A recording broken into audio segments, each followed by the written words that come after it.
Chapter mapirario gabung'wen. Nyo Jacobo kadho i duak pere. Nyo obino iye i lowo paji mate i east. Nyogo ong'iyo. Nyo neni juome dotie i lidh. Bende neni ido nitie kench adek marombo mobino chiegni juomno. Ropir wuok i juomno ama idi jomipo kench. Bende tele malom idotie kuom dhoke pajuom. Bende kenyo ama kench je ido ojolere. Nyo jokwanyo wuok otele wuoki dhoke pajuom. Nyo jomipo rombo bende joketho tele roman kuom dhoke pajuom ikama oripo bedo iye. Nyo Jacobo wacho bong jo. Jomin Paran wibedo jipang'a. Nyo jowacho wabedo jipa Haran. Nyogo owacho bong jo. Wing'eyo Laban wuod pa Nahor. Nyo jowacho wang'eyo go. Nyogo owacho bong jo. Gotie maber. Nyo jo wacho gotie maber.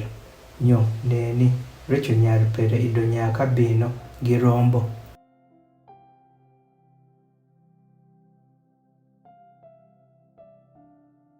Nyogo owacho neni fodo bedo odiochieng' swawe kada ni obedo sa ma dhoki ripo jolere pach.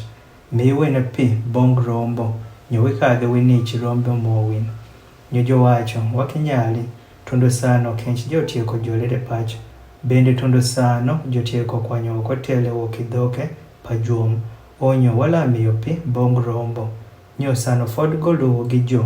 Recho bino gi rombo pa bamere. Ropir go ama ido kano rombo no. Nyo obino bedo. Sano Jacobo tieko neno recho nyar pa Laban omin pa min pere. Kod rombo pa Laban omin pa min pere. Onyo Jacob okadho chiegni nyo okwanyo oko tele wuoki dhoke pajuom. Bende omipo kench pa Laban omin pa min pere. Nyo Jacob ogedho recho bende oting'o malo duond pere. Nyo ohuko.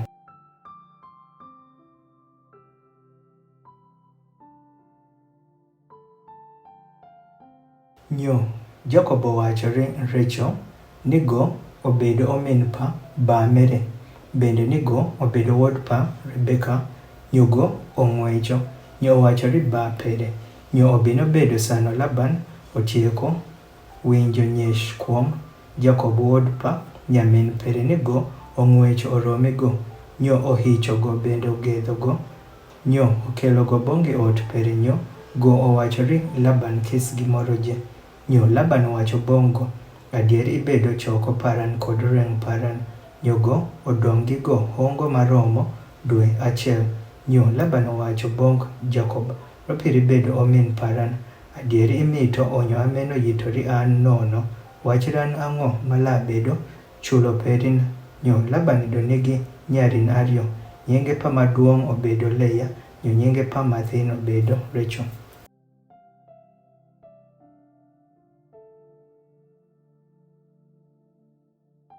Leya ido nigi wang' mamol to Recho ido ng'on bende sano nigi pan swa. Nyo Jacobo maro Recho. Nyo owacho ala yitori in ora abiriyo ro Recho nyar perin mathin. Nyo Laban owacho gino ber ni amiyi go bong in loyo ni aripi miyo go bong nyach man dong' gi an. Nyo Jacobo yito oro abiriyo ro Recho. Nyo oro abiriyo no ochale bongo paka ndelo manok ro maro ma idogo nigi ne bongo. Nyo Jacobo wacho bong Laban mi an bong Paran ropir ndelo Paran otieko tongo ni anyal kadho iye bongo. Nyo Laban ojolo pach nyichoje matie i thuno.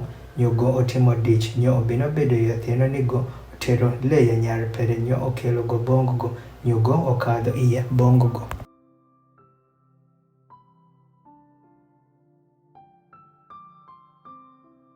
Bende Laban omiyo bong nyar pere Leya Zilpa nyich pero bedi nyatich. Nyo bino bedo ni i odiki ni neni ido obedo Leya. Nyogo owacho ri Laban me ang'o ma itimo bong an. Adieri akiyitori in ro Recho. Irang' onyo iwondo an. Nyo Laban owacho wakitime ameno ikant mawa ni wamiyi nyako mathin telo maduong'. Tungi kiu pere. Nyo wala miyo in me. Bende ro yito ma ila yitori an fod oro abiriyo. Nyo Jacobo timo ameno. Nyo otungo kiu pere. Nyo go bende omiyo go Recho nyar pere bedi buong pere.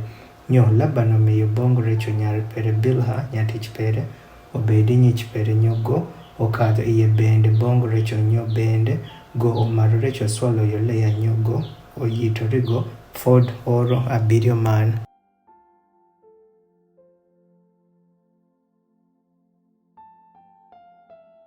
Nyo sano jato tieko neno ni id odak Leah, go oyawo nyi pere. To Recho ido bedo nyakiny. Nyo Leah o nyuoyo. Nyo onyuolo wuod. Nyo go oluongo nyinge pere Ruben. Ropir go owacho, adieri jat among'iyo kuom chindo paran pama onyo ameno chwor paran lamaro an. Bende go onyoyo roman. Nyo onyuolo wuod. Nyo owacho ropir jat owinjo ni ido dak an. Go onyo ameno omiyo an wuod me bende. Nyo go oluongo nyinge pere Simeon. Bende go onyoyo roman. Nyo onyuolo wuod.